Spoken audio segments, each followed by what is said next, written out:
எடப்பாடி வந்து அமித்ஷா வந்து கூப்பிட்டு டெல்லியில் வந்து என்டிஏ கூட்டணியை வந்து ரீபில்டு பண்ணணும், இந்த கூட்டணி வந்து வரணும் அப்படின்ற நிலைமை வந்த பிறகு இனிமேல் நமக்கு வந்து ஏடிஎம்கே கூட்டணியில் வந்து வழி இல்லை அப்படின்னு ஒரு நிலை ஆன பிறகு தான் இந்த வீராவேசமான முழக்கத்தை வந்து விஜய் முன்வைக்கிறார்.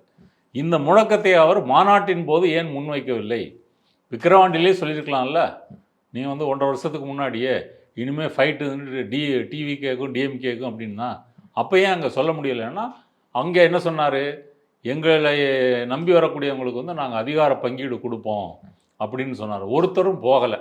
இன்னைய தேதி வரைக்கும் ஒரு சின்ன கட்சி கூட வந்து ஜான் பாண்டியன் மாதிரியான சிறிய கட்சிகள் கூட விஜயோட சேருவதற்கு வந்து தயாராக இல்லை. அப்படி இருக்கும்போது இவர் வந்து நம்ம ஏடிஎம்கே கூட்டணி வந்து போக முடியாது, பிஜேபி அந்த கூட்டணியில் இருக்குது, பாமக அப்புறம் வந்து தேமுதிகலாம் வந்து அதிமுக கூட்டணிக்கு போகிறதுக்கு வாய்ப்பு இருக்குது, தேமுதிக நினச்சா திமுக கூட்டணிக்கும் போகிறதுக்கு வாய்ப்பு இருக்குது.